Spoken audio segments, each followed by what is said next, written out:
You ladies and gentlemen of the press have been less than honest reporting to the American people what's going on in this country. It's the baby's out of incubator. We're dealing with Hitler revisited. This is the Scott Horton Show. Libertarian foreign policy, mostly. When the president does it, that means that it is not illegal. We're going to take out 7 countries in 5 years. They don't know what the they're doing. Negotiate now. End this war. And now, here's your host, Scott Horton. All right, y'all. Welcome back to the show. I'm me, and introducing Ted Snider. He writes for us regularly at antiwar.com and at the Libertarian Institute, and especially on Russia-Ukraine issues. Welcome back to the show, Ted. How you doing, man? I'm doing well, Scott. Thanks for having me again. Yeah, good to have you here. So we got a couple of important articles, one at the Institute, one at antiwar.com, which is being featured today. But I want to go back to last week, this one that you wrote with Nikolai Petro, whose books I cite in my book quite heavily. A real great expert on Ukraine issues. And this is called From Both Ukraine and Russia, Compromise Aligns with Necessity. Well, you know, that's what I think too. Why not just call a timeout on this stupid war right now? And yet there's a real problem, which I think can be boiled down to Ukraine still controls about a fourth of Donetsk Oblast, and they're not going to turn around and walk away. And yet the Russians aren't going to stop before they're done taking it. And they've actually indicated that they're willing to climb down on Zaporozhye and Kherson and claim only the territory that they've already taken and draw new lines there. They've already got the whole Azov coast all the way to Crimea, the so-called land bridge, and guaranteed access to the freshwater resources of the Dnieper River there. So fine, they're willing to call a compromise, it looks like, in Novorossiya, but not in Donetsk. And yet their progress there is, you know, incredibly slow, even though they are steadily taking territory every day. It could be another year before they're really done taking Donetsk. And so that's the way it looks like to me, is what the impasse is really all about. But tell me, first of all, where you think there may be room to compromise here, and then the chances for it. Well, I mean, compromise has been the problem, right? And I know, Scott, you and I have talked about this, and we've both said this before, you know, this is how you opened just now.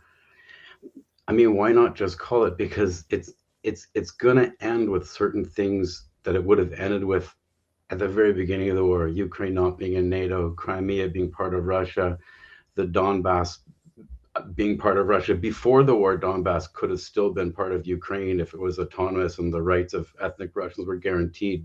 That's too late now because, you know, the Minsk Accords were a deception and the war got started. You know, Russia went to war for 2 reasons, really. To stop NATO from coming to Ukraine, because Putin was terrified that if Ukraine was part of NATO and Ukraine went after Crimea, as they said they will, their constitution says they will, then Russia would find itself at war with NATO. Which, by the way, is why it's really silly when people keep saying Russia's going to go to war with NATO. Russia went to war not to go to war with NATO. They're certainly not going to go to war not to go to NATO, to start a war with NATO.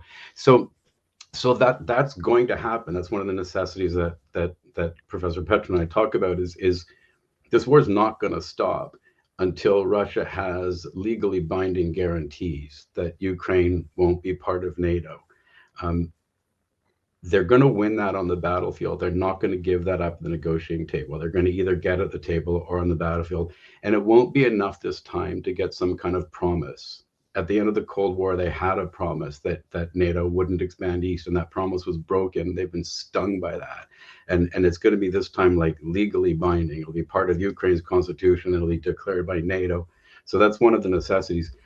The other is that the ethnic rights of Russian speaking Ukrainians in the Donbass are going to be protected. And I don't believe Russia is going to give up the Donbass. I think one of the compromises that you alluded to already, Scott, is that Putin has indicated, and you never know whether it'll stick, he's indicated that he might be prepared to give up some of the other territories and sort of have the Donbass and freeze the line there. There's that compromise.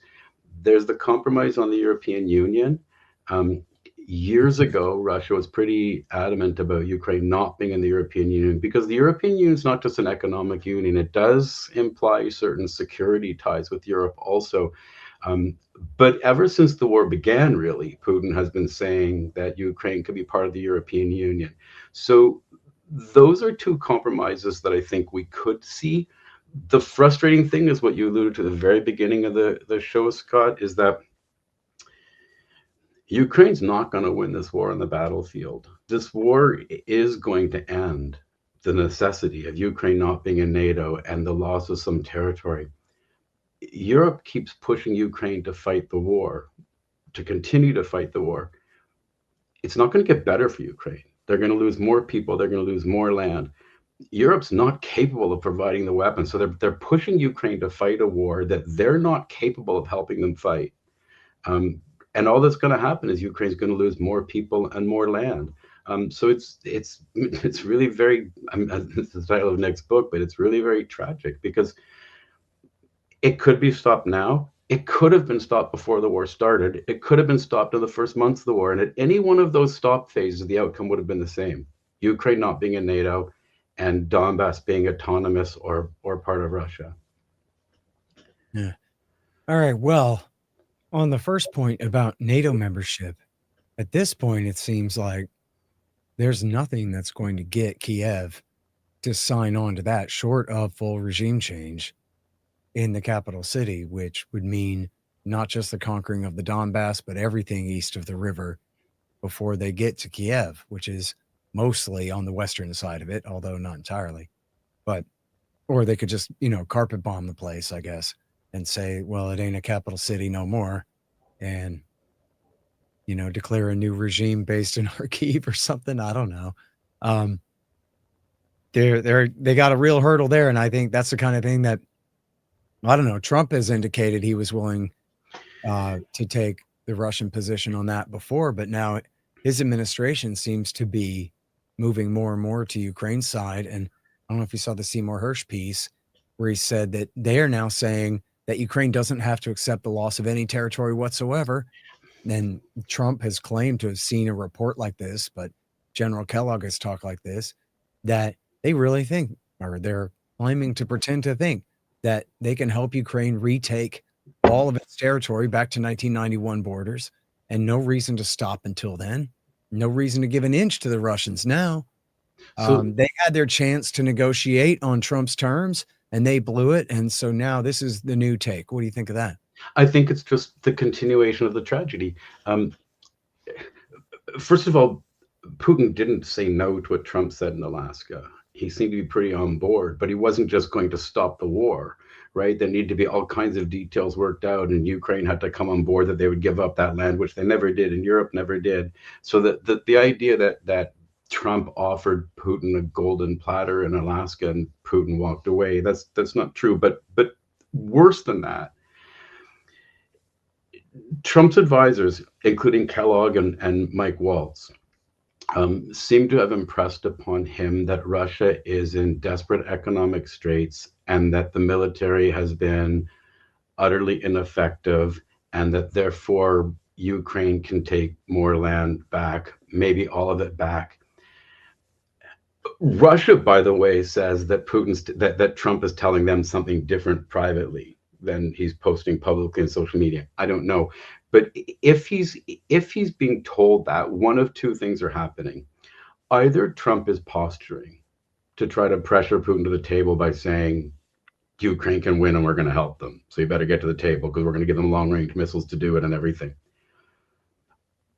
Or Trump's just being misinformed, because every military analyst that I've read or spoken to says that Ukraine's not going to take back the territory.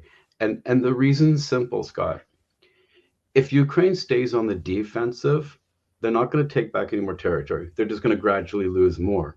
And they're not capable of switching to the offensive, because this war has proven to us that in this kind of drone war, to go on the offensive and push their country back means you've got to have a 3-to-1 or 4-to-1 manpower advantage. Ukraine doesn't have a manpower advantage. They're running out of soldiers faster than they're running out of weapons. The reason why Russia is making advances is because the Ukrainian line is stretched so thin now that it's porous. And every time Russia goes to break through a hole and Ukraine moves people to fill that hole, there's just a bigger hole. And it seems like a slow advance. But what it's really doing is attriting Ukraine of all of their troops and all their weapons. And more scary for Ukraine, as that line gets more and more porous and it looks like a slow pounding by Russia, eventually that line can just collapse and break through. It's like a bone with osteoporosis. It gets more and more and more porous and then it just breaks.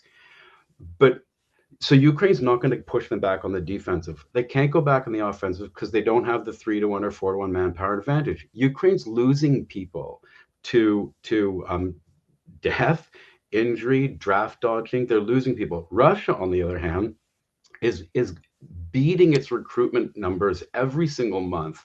The army's growing.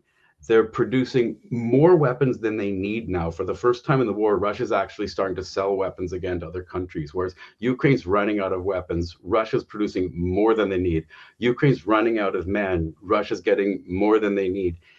So they can't go on the offensive because the offensive requires a manpower advantage that they're not capable of getting.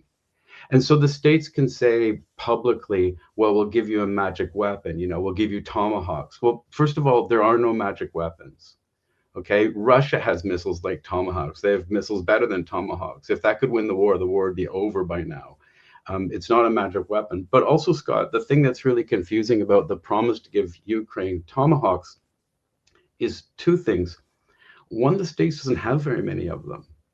And they used a lot of them with Iran. They don't have very many to give. They're painfully expensive, and they only produce a very small quantity a year. So they don't necessarily have them to give. Even if they had them to give, Ukraine doesn't have the platforms to launch them. So even if Ukraine had those Tomahawk missiles, they can't fire them. They don't have the ships or the submarines or the land-based platforms to fire them. And even if they had the weapons and had the platforms to launch them, they can't use them without the US giving them targeting intelligence, both in terms of selecting the targets and guiding them, which is a red line that because Zelensky's saying, well, actually target the Kremlin. So if the states targets the Kremlin, that's clearly crosses a red line that brings the states into war with Russia, which Trump's been trying to avoid since day one. So, well, Ted, Tomahawks are nuclear capable missiles. Now, right now, under the old treaty, they were not tipped with hydrogen bombs because of the INF, but it was Trump that tore up the INF back at the end of his first term. And so that, to me, would be the real consideration there. I agree with you that whatever they can hit, they want to hit oil refineries or arms depots or whatever behind Russian lines, force them to move their depots further back out of range or whatever like that. Fine. That's not going to really make a major strategic difference. No, that's already happening with U.S. intelligence. So. Yeah, exactly, because they've been doing missile strikes across the lines for a long time. But the real problem here is a nervous radar operator who sees a Tomahawk cruise missile coming in and says, hey, boss, what do we do? And then somebody decides we assume that it's tipped with a fusion bomb instead of assuming it's not. Yeah, and I think I say that in one of the pieces I have up today or yesterday somewhere that the danger in this is not that Ukraine's going to go on the offensive and win the war, because it's not going to happen. The danger here is that this is a really, really reckless and irresponsible escalation that through accident or otherwise could lead to exactly where nobody wants to go. There's nothing good going to come of this. And it's not going to help Ukraine take back Crimea, and it's not going to get Ukraine in NATO, which wasn't going to happen even before this war, by the way. So, by the way, are they just bluffing too? I mean, all of Trump's talk about, I think Ukraine could just retake the whole country and there's no need. And yeah, all they need is some more weapons. Was he just trying to play hardball and get Putin to negotiate? Well, I think certain people people like Kellogg and Waltz are actually telling him that. Yeah. So the question is, does he believe it or not? So either he's being misinformed, or as I've argued, it may be part of a narrative designed to pressure Trump back to the table. Think about this. Zelensky said, pardon? Sorry, go ahead. You called Putin Trump, but just Sorry.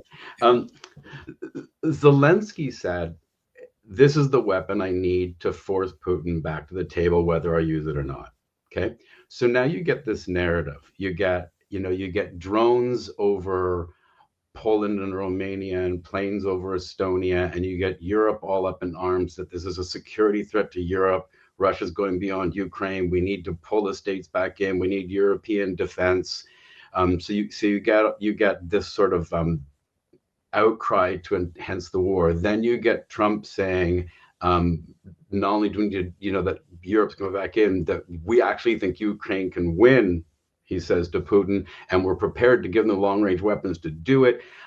This could all be part of a narrative to scare Putin and pressure him back to the table. After all, as I say in a piece I wrote before, Zelensky and the people around him, before they were a government, they were people that wrote and produced movies and TV shows. Like, what they do best is write scripts.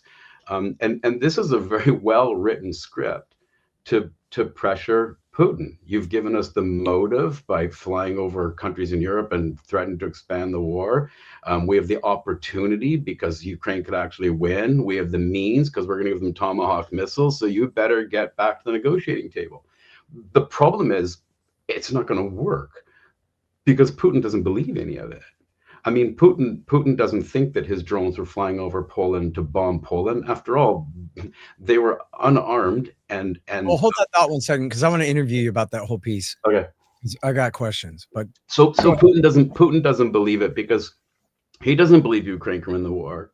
He's very confident that Russia is going to win the war in time, that they have the economy that will outlast the Ukrainian economy. They've got the manpower that will outlast the Ukrainian manpower, and they've got the weapons production that will outlast the Ukrainian weapons production. So he's not afraid of that. He may be afraid of the Tomahawks, but they know, and they've said publicly, who's going to fire them because Ukraine doesn't have the platform. So I think, and believe me, Scott, the last thing I want to do is try to guess what Trump is thinking, because I can't guess what Trump is thinking or that he's going to stay on that thought. But it seems to me to be a narrative to try to pressure Putin to the table. But as you said earlier, it's a narrative that's not going to bear fruit, but could be incredibly dangerous. Yeah. Hang on just 1 second for me. Hey, you guys, this October, Mikkel Thorup is once again hosting the free Expat Money Online Summit this October 10th through 12th. Thorup is a great dude. How do I know? Well, I toured ancient Mayan ruins with him in Mexico one time. It was rad. He's a serious expert in residency and citizenship laws and customs around the world. He knows it all, chapter and verse, where you can put your money and put yourself anywhere in the world you might want to go. He can show you how to acquire second residencies and other real estate, get foreign citizenship, legally mitigate taxes, set up offshore banking, and more. This year's summit is focused on Latin America. Mikkel and other top-tier experts will help you build your offshore plan B and understand the geopolitical forces reshaping the region. Head over to expatmoneysummit.com to reserve your free ticket today. That's expatmoneysummit.com. Hey, y'all, I've been working on the audiobook of my new book, Provoked, How Washington Started the New Cold War with Russia and the Catastrophe in Ukraine. I've now finished and posted part 3 of the audiobook to my Substack and Patreon at scotthortonshow.com and patreon.com/scotthortonshow. So that finishes all of George H.W. Bush and Bill Clinton. I know there's still a long way to go, but just these first 2 chapters are almost 10 hours of audio to get you started. I promise I'm doing the rest as fast as I can. Get the audiobook of Provoked first. Subscribe at scotthortonshow.com or patreon.com/scotthortonshow. Hey, y'all, here's how you can support those who support this show and stay awake while you're doing things. Moondo's Artisan Coffees, moondosartisancoffees.com. Get it? Starbucks supports the war party. Moondo's is with us. And it's really good. Get the Scott Horton Show blend. Just click the link in the right-hand margin at scotthorton.org. Hey guys, I had some wasps in my house, so I shot them to death with my trusty Bug Assault 3.0 model with the improved salt reservoir and bar safety. I don't have a deal with them, but the show does earn a kickback every time you get a Bug Assault or anything else you buy from Amazon.com by way of the link in the right-hand margin on the front page at scotthorton.org. So keep that in mind. And don't worry about the mess. Your wife will clean it up. Well, folks, sad to say, they lied us into war. All of them. World War I, World War II, Korea, Vietnam, Iraq War I, Serbia, Afghanistan, Iraq War II, Libya, Syria, Yemen. All of them. But now you can get the ebook, All the War Lies, by me for free. Just sign up for the email list at the bottom of the page at scotthorton.org or go to scotthorton.org/subscribe. Get All the War Lies by me for free. And then you'll never have to believe them again. All right, so I wanted to follow up with you about what they've been saying about the Russian economy, because that is a major part of it. Yeah. Oh, well, they're broke. They're at the edge of having to quit. So we have inflicted on them a strategic defeat. The suckers, they fell for it, and it's worked. And so if we can just help the Ukrainians hold out a little bit longer, the Russians will have to quit. And I mean, obviously, they have spent at least must be more than $100 billion on this thing. They've lost a hell of a lot of guys in the war, probably north of 100,000 dead. And so maybe that's right. Ted, what do you know about the state of the Russian economy now? So I can't handle my own household economics, let alone Russia's. I'm not an economist, but I'll tell you what I've gleaned from reading and talking to people who know more about economics, and that Scott, is that that's as big a dream as the other stuff we were talking about, for two reasons. One is the question is not whether the Russian economy is in trouble. The question is which economy is going to run out first, the Ukrainian or the Russian one. And the Ukrainian economy is in way more trouble than the Russian economy. They're on the verge of going off the cliff, and the IMF just said they've actually underestimated what Ukraine needs by tens of billions of dollars. Ukraine is in serious financial trouble. They're spending $170 million a day on the war. They have a deep, deep deficit that they're tens of billions of dollars short of paying. The States hasn't sent any money. Europe can't afford it. They're spending, and again, I'm not an economist, Scott, so I don't even entirely know what this means, but they're spending 34% of GDP on the war. That is the highest military expenditure in the entire world. Russia, by contrast, is spending something like 5% GDP, and in their budget for 2026, they're actually cutting what they're spending on the war. So Russia's cutting back what they're spending, Ukraine's spending more and more and more. The West threw the biggest sanction regime they possibly could throw at Russia. They survived it. They're the 11th biggest economy in the world. Their projections for GDP growth are bigger than any country in the West. And now getting way beyond what I understand, part of why the Russian economy is suffering is a deliberate move by the Russian bank that they're doing to control inflation. I don't understand any of that. But what I believe I can tell you is that Russia can easily afford to finance this war for at least 2 more years, and Ukraine cannot. So if the States thinks that they're going to run down the Russian economy, what they're leaving out of the calculus is that their Ukraine economy is going to run out long before the Russian one is. So they're not going to stop the war by bankrupting Russia. Well, and all their threats and sanctions, third-party threats against India and the rest, have not changed the policy in the rest of Asia. So they're still selling all the oil and gas that they want to the Indians and the Chinese, especially, right? Yeah, and Europe, and Europe, I mean, this is Trump's thing, right? Why should I give you money if you're still buying Russian oil? He says to Europe, but India couldn't have made it any clearer than at the last SCO meeting that they're not going to abandon Russia. They're not jumping onto Russia's side and abandoning the States. To India, this is a multipolar world. We no longer have to pick one country to follow. We can have partnerships with the States. We can have partnerships with Russia. But Modi is not abandoning Putin. Certainly, China is not abandoning Putin. Brazil's not. It's like so. The sanctions aren't going to work. They're still going to have places to sell their oil. They're not just an oil economy. They're not going to win the war financially any more than they're going to win the war through arms manufacture or the number of people to fight or efficacy of the weapons, by the way, because one of the things that people have been talking about lately too is how Russia, at the beginning of the war, Russia actually had a lower manpower than Ukraine, and they actually suffered a weapons disadvantage because NATO had given Ukraine better weapons. Alexander Hill talks about this a lot. He's really good on this. And one of the things that's happened since then is Russia has caught up and passed Ukraine in the drone war. And now there's evidence, and this isn't Russian claims, this is American intelligence claims. There's really strong evidence now that Russia has adapted their ballistic missiles so that they're getting more and more and more effective at getting around even Patriot air defenses.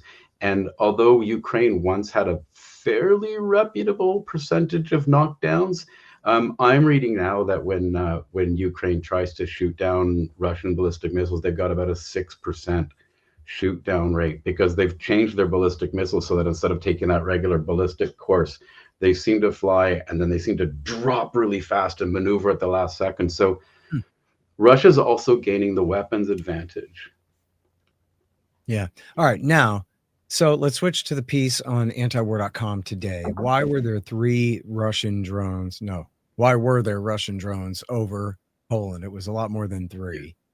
Yeah, it's at least 19. So yeah, I want to go through all of this. It's a pretty complicated story the way you tell it here. I want to give you a chance to tell it. Yeah. But also, I don't think it was in here about were there not also incursions over one of the Baltic states as well as Poland? And I think that was planes, not drones. So I guess I was going to say, I had originally thought, well, and you make the case pretty strong here too. I think that looks like it was probably jamming and these drones were just off course. There's reason to believe that. But then again, if they're flying planes then over the Baltic states, then that would seem to undercut that excuse for the drones over Poland. And maybe they really are getting aggressive here and trying to pick a fight. So tell us what the hell's going on. As you said, it's complicated. There's been 4 or 5 claims about Russian incursions. 3 of them we know are Russian. There were 19 drones that violated Polish airspace. There were 3, I think, Russian jets that violated Estonian airspace, and there was a drone that went over Romanian territory and seems to have, they say, hovered there for several minutes before leaving on its own volition and going on to Ukraine. So what's happening? There's a number of possibilities. One possibility is that, and this is the one that you're seeing in the Western media, that Russia is either very aggressively attacking or threatening or opening the front beyond Ukraine. This is what Zelensky says, that it's open beyond Ukraine. They're flying over European countries now, or that they're probing NATO defenses to prepare for an attack.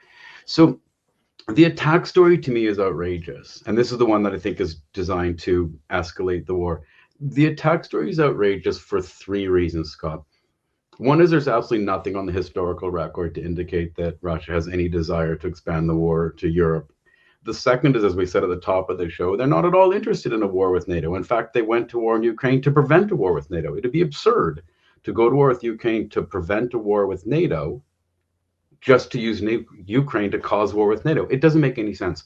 And the third reason it's absurd is because it's not true. The 19 drones that flew over Poland, according to the Prime Minister of Poland, were unarmed. So it wasn't an attack. They were unarmed. Secondly, those drones were fired from Belarus. And according to the commander-in-chief of the Polish army, Belarus contacted them immediately to say these drones are off track on the way. And Poland says that it was largely Belarus that helped them shoot them down. So it wasn't an attack. They weren't armed. They didn't hit any targets. And Belarus helped them shoot them down. So what were they doing there? American intelligence is actually split on this. Some think it was deliberate to kind of test their defenses, and some think that the drones were jammed.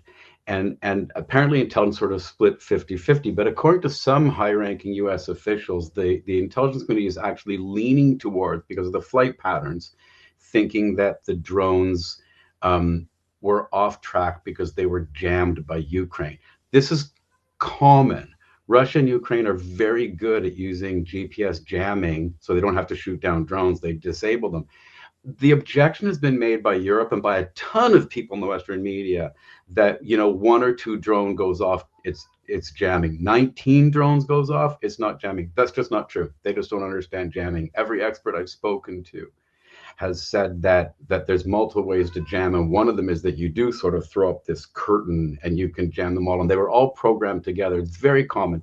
So this is really easily could have been jamming, and American intelligence actually thinks the Polish one might have been jamming. Now, that leaves Romania and Estonia. The Estonia story has become so hyperbolic, it's almost ridiculous. The way the Western media reports this, Russian jets flew over Estonia in this provocative move. It's not true. Russian jets flew over an uninhabited island that belongs to Estonia that is several miles off the coast of Estonia in the middle of the Baltic Sea. And in fact, what they did is they followed their internationally recognized flight plan. They deviated from it by about 5 miles, but stayed parallel to it. Okay, they never came close to Estonia. So they were in the middle of the Baltic Sea, just slightly off their flight path over an uninhabited island. Clearly not an attack. As for the drones over Romania, also not an attack. They didn't fly over any civilian populations. Romania's Ministry of Defense says they at no point posed a risk, and it left on its own. However, to be fair, it did hover there for several minutes, and the Russian planes did go slightly off course. So this leaves the possibility that some analysts who I really respect have argued that some of these were accidents, and some of them form a pattern of Russia giving a warning to Europe, because Europe has threatened to send troops into Ukraine as part of the peace process. And this is Russia with unarmed drones, just showing what they can do and just reminding them, if you send troops into Ukraine, that's just NATO under a different name. Remember what we can do. So I don't think this is an attack. I don't think it's war. I don't even think it's probing the defenses. Some of it's accidental, and some of it may be a warning to Europe. Yeah. How's that? Well, I think that sounds right. That they're trying to, I mean, again, this is just a guess, but that they're trying to controversialize the issue a little bit among, the public in Europe. I mean, I know it's super majorities of the populations of every single country in Europe, including the Baltic states and everything, all want a negotiated solution now. So to hell with democracy. The voters of Europe cannot stop the forces of democracy with their public opinion. They must win here. And but so it could be that the Russians have decided that, yeah, like you're saying, they're really talking about sending in more weapons and increasing, financial and intelligence support and whatever. Let's make them think twice about that. Yeah, I think it's some combination of drone jamming, an accident, and an unarmed. Yeah, the Poland one especially. Yeah, the Polish example, the fact that the Belarusians picked up the phone and said, hey, we got drones coming your way, but don't shoot because we didn't mean it, and that kind of thing. I mean, that's obviously pretty important. It goes to show that they had lost control of those drones and did not mean to do that. Yeah. These other two cases, I mean, the Estonian one might be nothing. It was just, because the plane wasn't over, so it might be nothing. But I think it's possible with the Estonian one and the Romanian one combined. It's possible that this is also intended as a message to Europe. But the inflating of this to talk about, Russia provocatively entering space or attacking or expanding the theater beyond Ukraine. This is European hyperbole. Yeah, they made it sound like this was an incursion over the Russian-Estonian border. They sure did. That they had to be chased back into Russia. Yeah. That kind of and by the way, Scott, I'm not guessing on this. The flight tracking data has actually been released. You can actually go online. Anyone can. You can go online and see what the Russian jets did. So that's not speculation. So yeah, some combination of accident and possibly warnings, but not expanding the war theater, not threatening Europe. Yeah. All right, everybody. The first one is both Ukraine and Russia. No, sorry. for both Ukraine and Russia. Compromise aligns with necessity.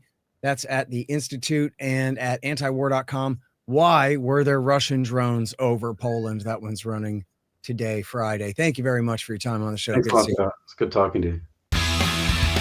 The Scott Horton Show is brought to you by Robertson Roberts Brokerage, Inc., Mundo's Artisan Coffee, Tom Woods Liberty Classroom, APS Radio News, and Dissident Media. Subscribe to the show at scotthorton.org, scotthortonshow.com, libertarianinstitute.org, youtube.com/Scott Horton Show, iTunes, Spotify, etc.